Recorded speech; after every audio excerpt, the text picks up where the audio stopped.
સંસારમાં જ્યાં ત્યાં જેટલા જન્મ ધર્યા અને જે વર્તમાન જન્મ છે તેમાં હંમેશા જીવ 3 પ્રકારના તાપમાં અખંડ જલી રહ્યો છે. સંસારનો કોઈ દેહધારી એવો નથી કે 3 પ્રકારના તાપમાં અખંડ શેકાતો ન હોય. કોઈ પણ દેહધારી લાવો, 84 લાખ યોનિમાં રહેલા કોઈ દેહધારી એથી ઉપરના પછી તે ઐશ્વર્યાર્થીઓ પણ શેકાય છે. એ પણ તાપથી શેકાય છે. એના તાપ જુદા પ્રકારના છે. અને એ સ્વર્ગમાં રહેલા દેવતાઓ ઈર્ષાથી શેકાય છે. લો, સાંખ્ય શાસ્ત્રમાં મારે કહ્યું કે સ્વર્ગમાં ઘણું સુખ છે કે, પણ સ્વર્ગમાં રહેલા દેવતાઓ ઈર્ષાથી શેકાય છે. મારા કરતા આને વધારે છે. એનું હું લઈ લઉં. ઈર્ષાથી પીડાય છે સ્વર્ગભાઈ. એટલે ઉપરના ઐશ્વર્યાર્થીઓને પણ આ પ્રકારે છે. બધા જ જલે છે.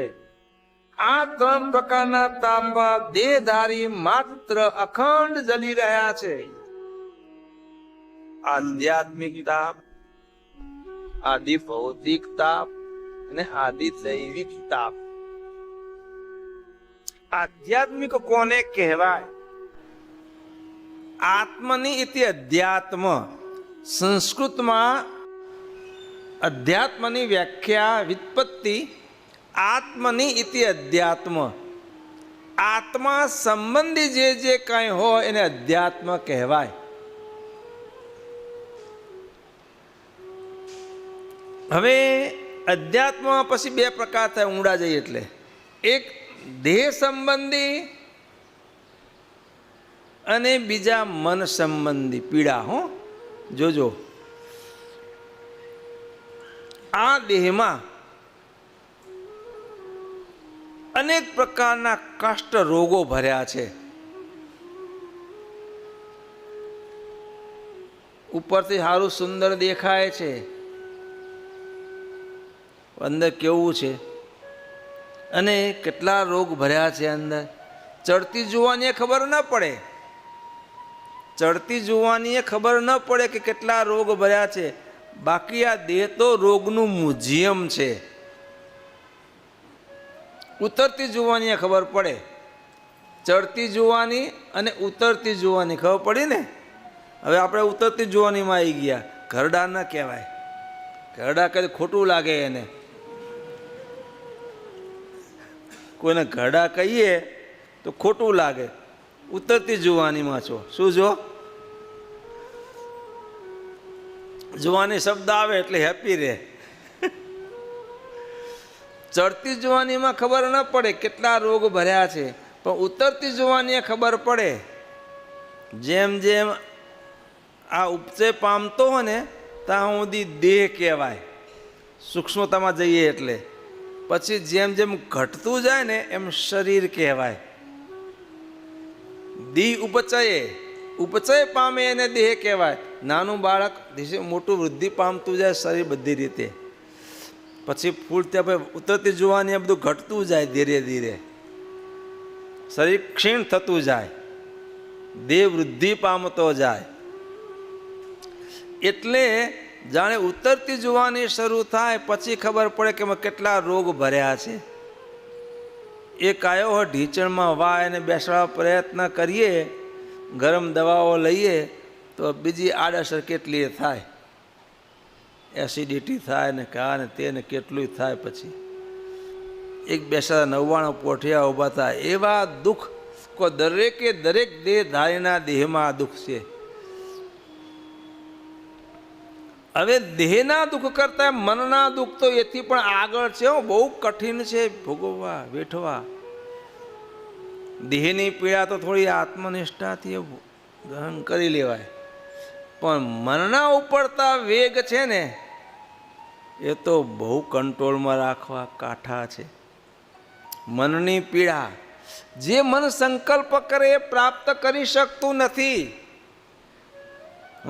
કોઈ પણ એ જુવાનીઓ હોય, બાળક હોય કે વૃદ્ધ હોય, મન તો અવનવા સંકલ્પ નાના બાળકનું કરે, યુવાનિયાનું મન નવા નવા સંકલ્પ કરે, ને ઘરડાનું મન તો એવું જ હોય. મન ઘરડું ક્યારેય થતું નથી. ઘરડું કોણ થાય છે? શરીર, દેહ. મન તો બધાનું હરખું હોય, પણ શરીર સાથ સહકાર ના આપે એટલે કોઈ ક્રિયા કરી શકે નહીં. અને મનના સંકલ્પ બધાને પીડે છે. ગરીબને પીડે છે, મોટા પૈસાદારને પીડે છે. બધા એને વધારે વધારે વધારે મેળવવાની ઈચ્છા હોય છે. સંતોષ વગર એમાં ક્યારે શાંતિ થતી નથી. સંતોષ રૂપી ઔષધનું પાન કરે ને સત્સંગે કહીને, ત્યારે શાંત થાય. નહીં તો સંકલ્પ શાંત થતા નથી. આમ કરી નાખું, તેમ કરી નાખું કરતો હોય, પણ ભાઈનું કાંઈ ન ઉપજે. હો, ભલે પૃથ્વી પગ પછાડે, આમ કરી નાખું, તેમ કરી નાખું ને, પણ કાંઈ ન ચાલે.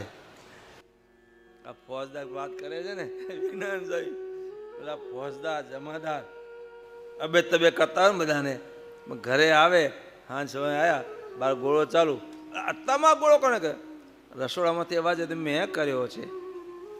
હા, ખરેખર અંધારું થઈ જવા આવ્યું છે કે શાંત થઈ જવું પડે.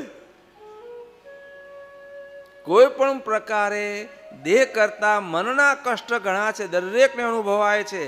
મનના સંકલ્પ આપણને કેટલા પીડે છે કહો. એ સુંદર મજાનો બંગલો હોય, સુંદર મજાની સોફા સેટ હોય, પલંગ હોય, એસી હોય,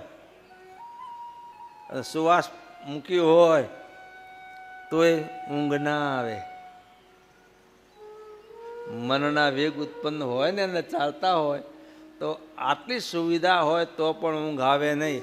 અને એવા પલંગમાં હુતા હુતાય આમ તાવની પેઠે શરીર ગરમ હોય એનું. મનનો તાપ બહુ જલાવે છે. બધા અનુભવોની વાત છે. આ બધી અનુભવની વાતો છે. જોજો, બધા પોતાના દરેક જોવાનું કે મનના વેગ આપણને કેટલા કામના, ક્રોધના, લોભના, ઈર્ષાના, અસૂયાના કેટલા પીડે છે. આ બધા આધ્યાત્મિક તાપ કહેવાય. શરીરના રોગ હોય, દુઃખ હોય કે મનના દુઃખ હોય, આ બધા જ આધ્યાત્મિક તાપ છે. કયો જીવ આનાથી બહાર છે? બતાવો એકલો, બતાવો આનાથી પર કોણ છે દેહધારી? આ આધ્યાત્મિક તાપ. પછી આદિ ભૌતિક તાપ. ભૂત સૃષ્ટિમાંથી મળતા આવતા કષ્ટો. પ્રગતિ કરો ને તમે કઈ, તમારો પડોશી તમારો ભાયાત પેલી ઈર્ષા કરે. હારી ગાડી આવે ને આપણા ઘરે તો પેલો આપણો ભાયાત કાકો બાપાનો ભાઈ હોય એ ઈર્ષા કરે, આ આગળ નીકળી ગયો. કે પડોશીને ઈર્ષા કરે પેલા. હો, ઈર્ષા ઊભી થઈ જ જાય ને, અને કાંઈક વિઘન નાખે. આપણા ધંધામાં બઢતી થવા દે નહીં. કંઈક સારા સંબંધો જોડાતા હોય ને, કોઈને ખબર પડે ને કે આ બેનું જોડાય છે, અલા કાંઈ ને કાંઈ વિઘન નાખી દે તમને. છેડે ઠેઠ આવેલું કેન્સલ થઈ જાય. બધાનો અનુભવ છે ને. આ ભૂત સૃષ્ટિ તરફથી આવતા કષ્ટો હર કોઈ ક્ષેત્રમાં, હું આ તો નમૂનાના ગણાવું છું, હર કોઈ ક્ષેત્રમાં એકને બીજા તરફથી કષ્ટ આવ્યા જ કરે છે. એક દેહધારીને બીજા દેહધારી તરફથી હંમેશા ભય, કષ્ટ ઊભા જ છે. કહો, દરેક પોતાની છાતી પર હાથ મૂકીને વિચાર કરો, આ કષ્ટ આપણે દરેકને છે ને? દરેકને છે. આપણને મનુષ્યને એમ નહીં, હો, પશુ પક્ષી દરેક યોનિમાં છે.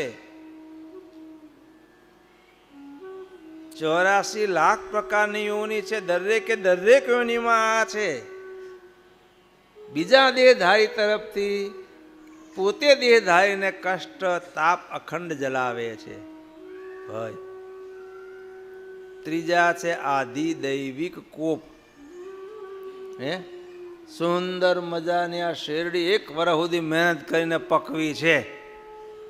આ વખતે શેરડી એવી સારી પાકી છે, હવે 15 દિવસની વાર છે વાઢની. બહુ આખા વર્ષની મહેનતમાં પછી એમ હોય સારો પાક થયો છે, પણ મૂષક પડે, ઉંદરડા પડે, બધો પાક ફેલ જાય, કાપી ખાય શેરડી. આ આધિદૈવિક કહેવાય. દેવનો કોપ થયો, આટલા બધા ઉંદરડા પડી ગયા. આ બધા કપાસ વાવ્યા હોય છે ને, નાના છોડવા તો જીવાત પડે છે બધી. હવે બધા જ પાંદડા ખલાસ કરી નાખે, ઠૂંઠા થઈ જાય.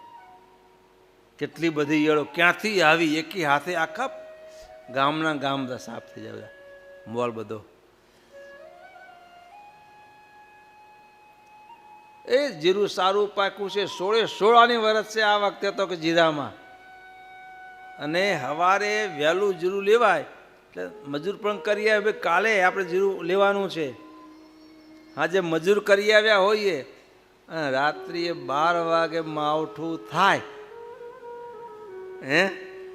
એકે દાણો હાથ આવે? એકે દાણો હાથ ના આવે. આ બધા દૈવી કોપ. શું કહેવાય? આ ભૂકંપ થયો, દૈવી કોપ. સુનામી આવે, અતિવૃષ્ટિ થાય, અનાવૃષ્ટિ થાય, વિદ્યુતપાત થાય. દરેક ઉપર આ ભય રહ્યો છે ને, કોઈને કઈ ખબર છે ક્યારે શું થશે? ક્યારે શું થશે? દેવનો કયો કોપ આપણા ઉપર ઉતરશે કોઈને ખબર છે? બધા જ દેહધારી આ 3 પ્રકારના તાપમાં અખંડ જલી રહ્યા છે. આ 3 પ્રકારના તાપમાંથી શાંતિ જોઈતી હોય ને, એ ભગવાનનું ધ્યાન છે.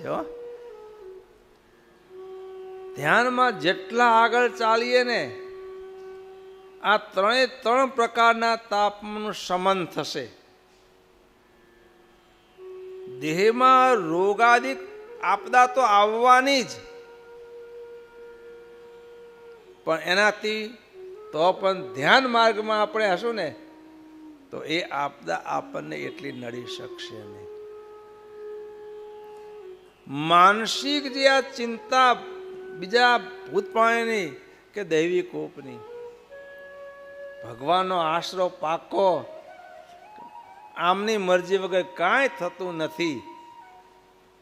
ચિંતા બાંધી ચાકરે, સુખે સુવે કુંભાર. સાંઈ બાબા વારંવાર કહેતા આપણને,